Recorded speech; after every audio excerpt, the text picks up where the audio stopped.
Welcome, we're going through a making of a bread, banana bread. You might have in a fruit bowl, of course, your fresh new bananas which you picked up at the supermarket and realise you still haven't eaten the bananas that you bought either the week before. You might also find if you go to a fruit and veg shop somewhere in the back that they'll sell older bananas at cut prices, which are useful then. Deliberately saying that you're doing it rather than making mistakes and doing it.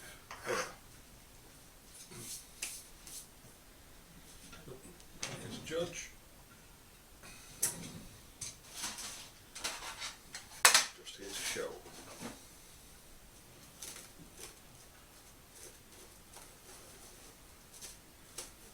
Tip number 453, which you'll see often.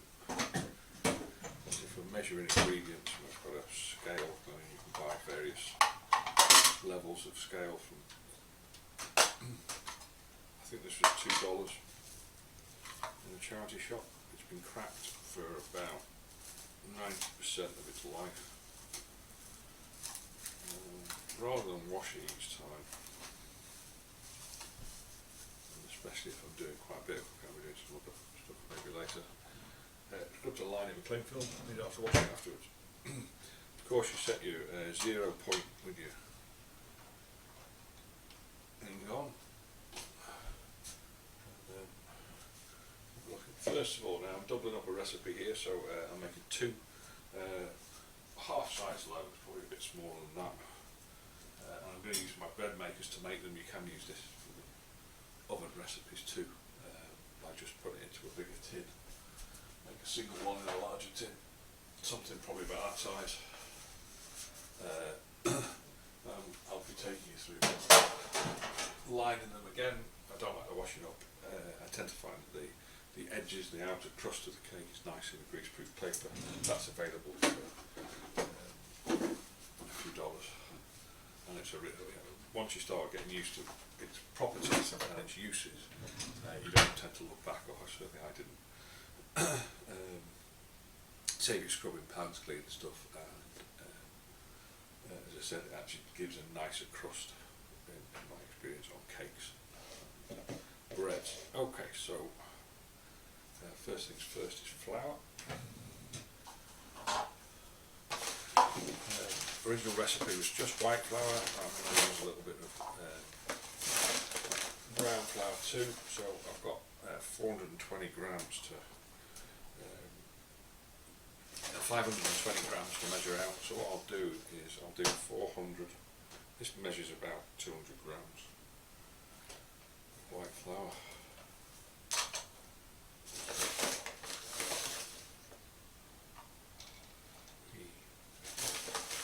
If I am rough with this, it will fall over. So try and be as gentle as possible. So that's 400 grams of white flour. And then it's all wholemeal to go, it does go a bit savoury bready. I tend to put a bit in, it gives a nicer, more rustic texture. What do you know?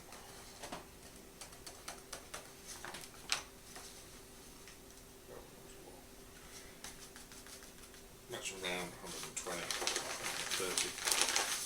That finishes the bread off, and the bread paper good for the fire. There somewhere. That's my 520 grams of flour. In order to help the flour rise, just use plain flour. You can either use self-raising flour for the white part, or you can bring your own baking powder and baking soda. Now, the baking powder I found is cheap in bags, so I tub it up. Some leftover.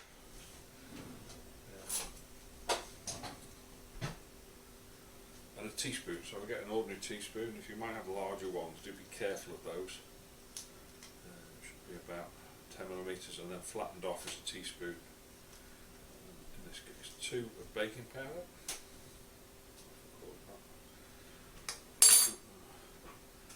And 1 of baking soda.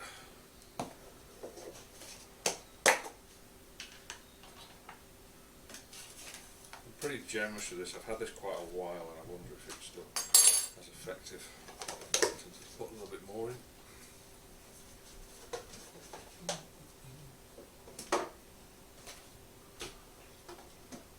Tight enough to go, the grandma's a bit proud.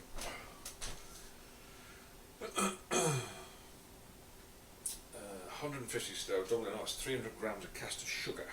Now again, I like to use a little bit of caster sugar, so that'll be out.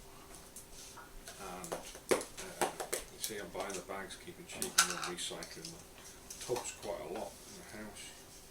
I use the old margarine tubs too.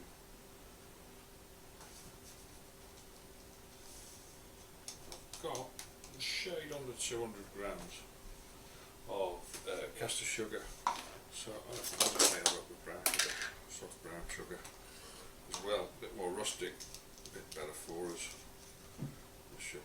much as sugar can be. The combination of the two give a slightly more rustic and homemade feel, even though it's all homemade, even if I do it with white sugar. 300-ish. That. I'm terribly confused about which lid goes on where. I'll refill that later. New bag, that goes in. Just a quite a large plastic mixing bowl. We used to tell stories from when I was a child. we had one plastic mixing bowl in the house. And it was used for everything, including for the children to vomit in when they were sick, so it was always kind of a strange experience being given the cake bowl to lick after, when cake's been made, and something that you've hung your head over as a child and spent some time talking to.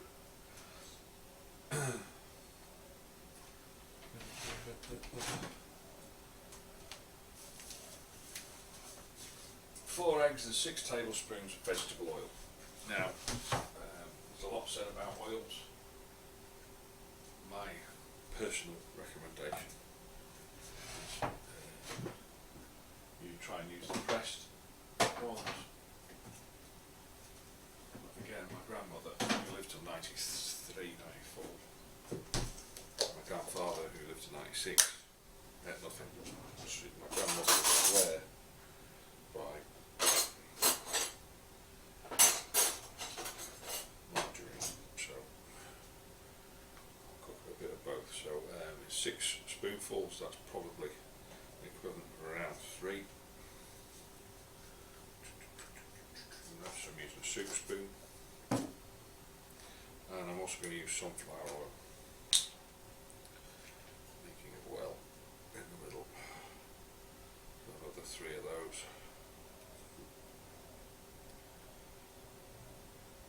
Sunflower oil come from sunflower seeds, so pressed olive oil, pressed, although even light olive oil in this recipe will probably, again, just moving away from the savoury. I want something a bit cleaner. And eggs, 4 of.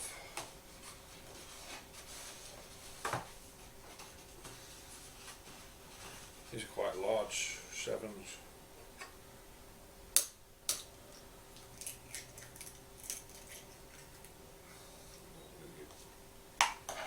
Come up with the egg-sized egg.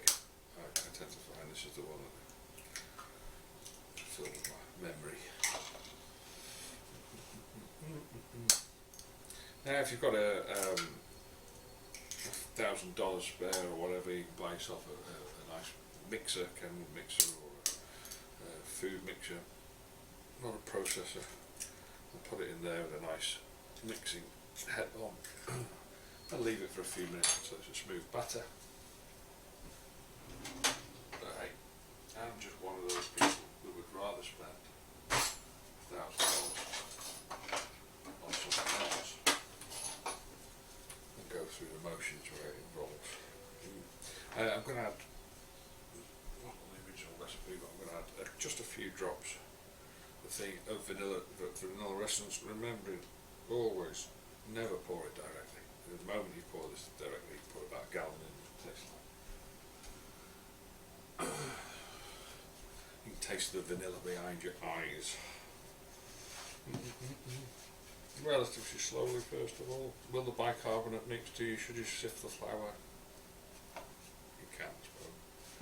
Might get a slightly fluffier consistency. More of this and a bit more of that.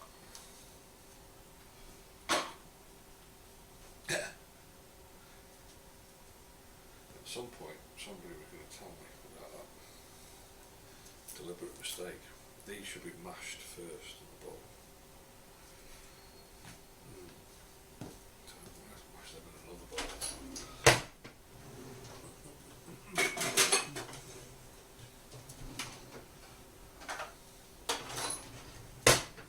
When I was in industry in the 90s, of course they used to say,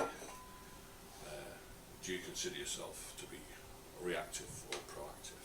And of course they wanted the answer that you were proactive. And I'd always argue, I'd usually say, go against the grain a little bit as a custom. I'd say, well, you need to be reactive.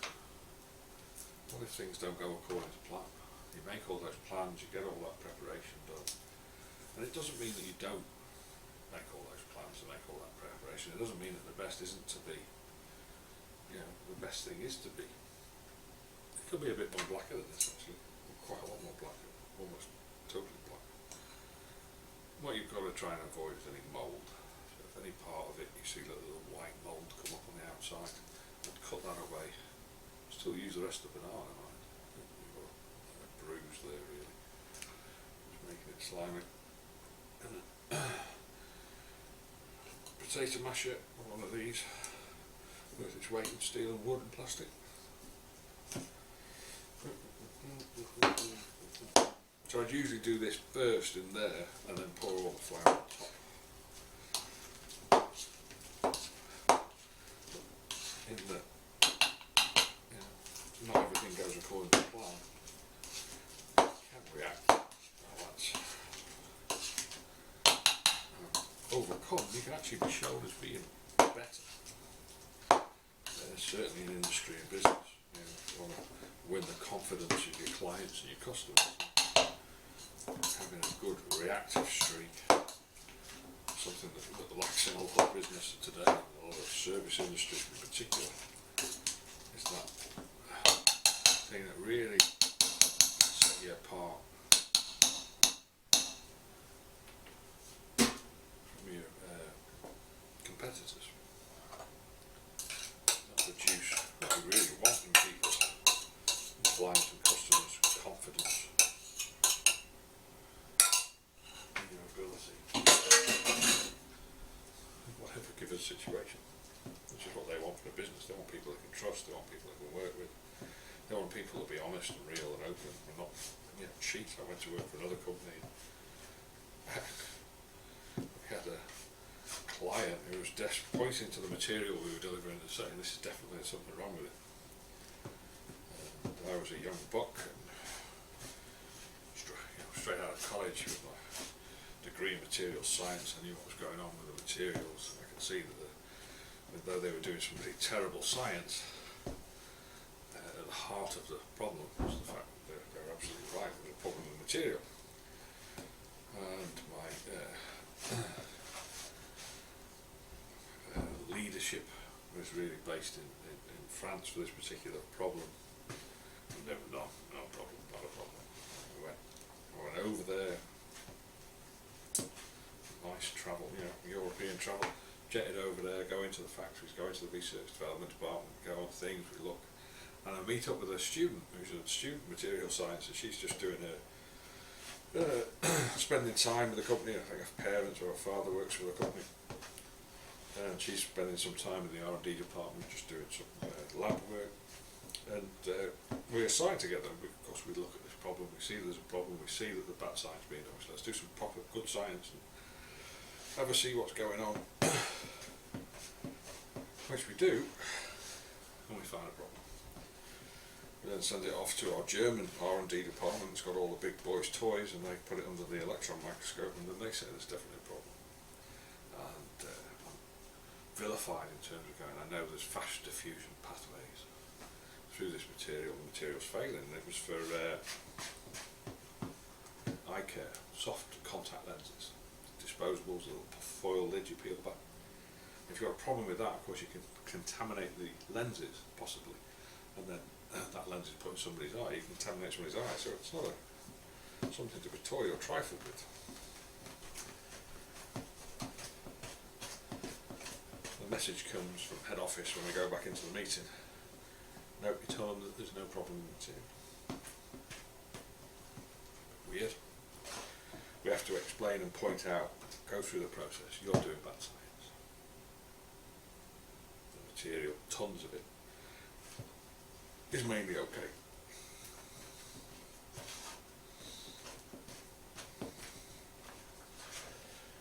Eventually they say, well, what's being done? Nothing's being done. Set up a meeting and the big wigs from France are going to come over. I go down to collect them at the airport, drive up to the place where we're having the meeting, and we're in a hurry, we've got limited time on a short parking space, short time parking space. I go in and collect them, ready to take them out. They went, oh, can we just stop for a coffee? Okay, we sit down. They went, this material, it turns out, had been delivered to their customer that made the same product in France. Different company, same product. And it had been rejected by that company because it was faulty. And in fact, in truth, the material was faulty. So we've been through all this stuff and all this messing, and all along they'd known. And I was more than a little bit let down. And I work for them. And I said to them, if you tell me what's going on, I can make the presentations to the company. You pay me enough to give things. I wasn't a believer then, so I could probably have been more flexible with the truth and was integral and right in terms of winning business and being in business. And I said to them in no such terms, I said, you're going to talk to them because I'm not saying a word. I've been in front of these people, they're my client.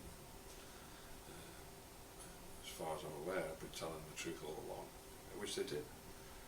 The client's chin hit the floor when he found out, and I don't know, I didn't stay with that company for very long. And amongst that, with a number of other reasons, but integrity and honesty, openness is the kind of thing you've just got to be working relationship with your clients. Yeah, that's what I believe. When I became a Christian later on, of course, that was something that was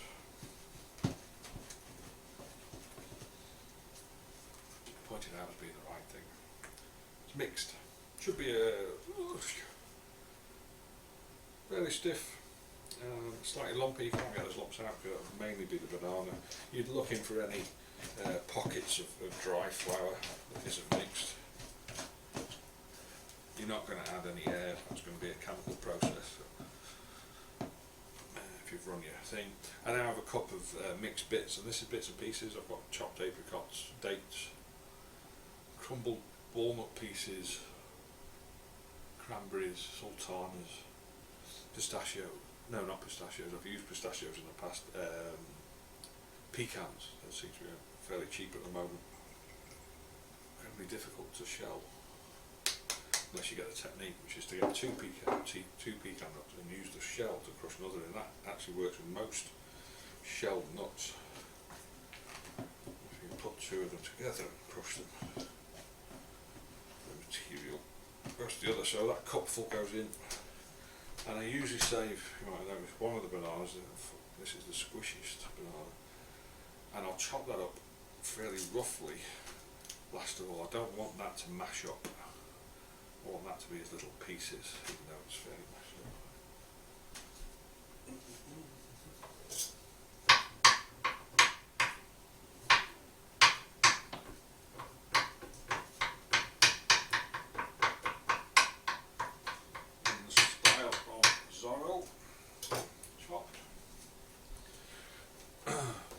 Go to the garden, of course. If you put them on your roses, less potassium. Don't throw them in the sea because banana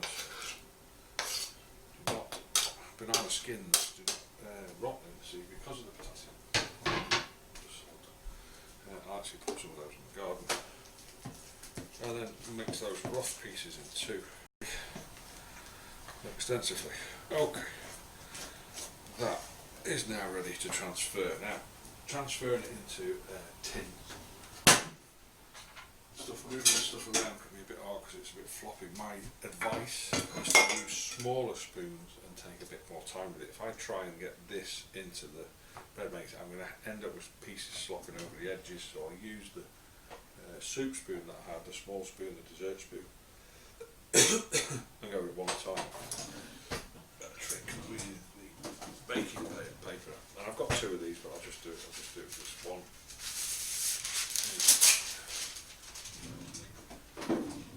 I'd rather take the time to cut those and have that horrible serrated and stuff removed. Okay, so I've got to fit this into the tin.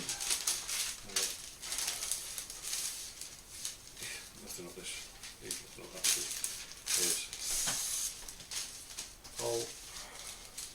fold again, making note that this is the central part, is where it would be the centre of the piece of paper. There's the half. Fold it off again. Okay, now in the middle of the bread pan is a little sticky up bit which I'm making an allowance for. I'm going to take it, that's the centre. I can just snip a tiny bit off there.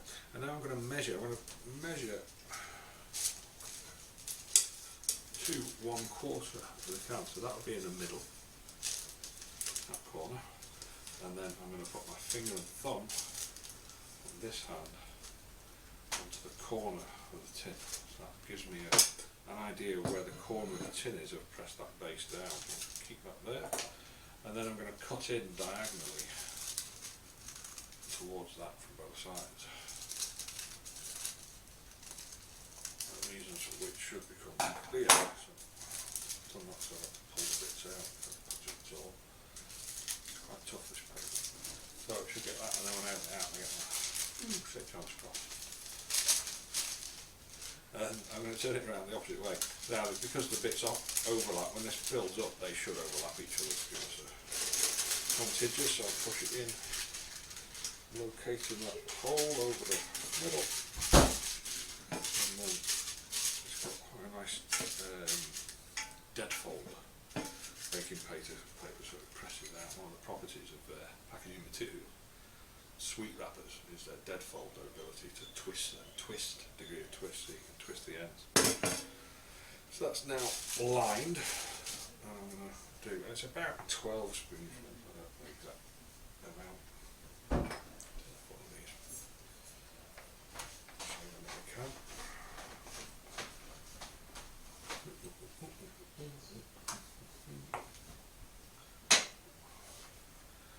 And then just one at a time. You can see this is why it's difficult to move about, because it has a tendency to slow pour slop, and that gets on the edges. So I'm just dropping it into the centre. I'm not trying to get it anywhere to the edges or anything, just right down the middle.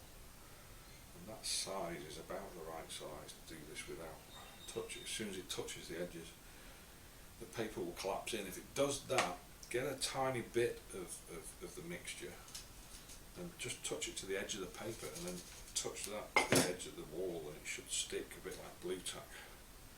And keep it open a bit longer as it spreads. Are you counting? As it spreads, 7. As it spreads, it will start to pull the paper in a little bit. You might get closed off.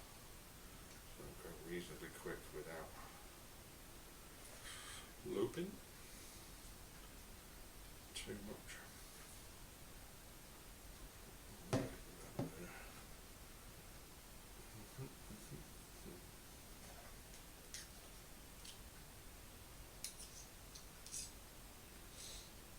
And once that's done, just give it a bit of a shaking, give it a bit of a press down if you want into the corners. It will, as part of its expansion, naturally press out and find its furthest edges. That's there. Briefly before it slides down the edge, and that'll go in the bread maker. If you've got a bread maker, you set the timer. Usually there's a thing you might. I've used one where you have to go through quite the program that you can set is a full bread making program. So you have to set the kneading times and the everything else to 0 and just have your baking time, and it's about 55 minutes I think for one loaf. And on these ones I can just pick a bake only setting and set it to 55 minutes, and then that one for 55 minutes will be done. If I'm putting it in the oven, I can put that all into a big tray, line it with the paper, same thing, cut out the corners, put it in, and in fact you can probably with a fairly narrow tin just put the straight sheet across there, cut it and then press it in, it will fold naturally. Pour your dough batter mix, cake mix, bread mix into the thing, spread it out again into the corners roughly, and then that can go in the oven at 180 degrees for about 55 minutes, again the same. As usual, the test is to get a metal skewer on the back end of something flat, or a spoon or a knife, and press that into the cake and lift it out. But usually around that time, 55 minutes is about right. If you like it a bit darker, you can leave it for a bit longer. It goes a bit more oat bready. Then I tend to like it fairly light and moist, so 55 minutes for me. Okay, I'll see you with the finished product in around an hour's time. Just a reminder that you've used raw nuts and raw eggs in the recipe, so it's not advisable the liquid oil.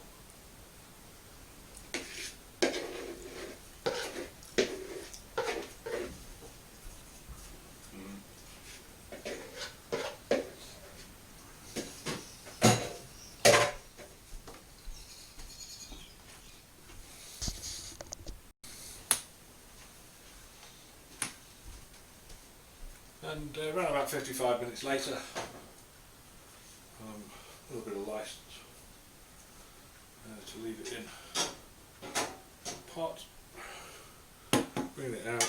And a second thing about the greaseproof paper, I should have to lift that out. I'd usually leave it in the tin about 5 or 10 minutes. I've actually a little bit later it's in there.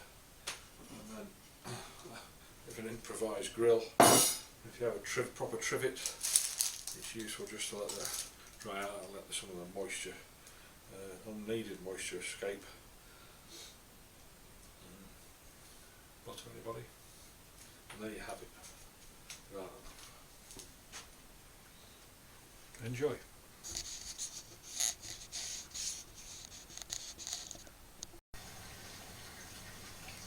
If you do like the recipe and you do like the demonstrations, then please hit like and subscribe for more. Have a great day.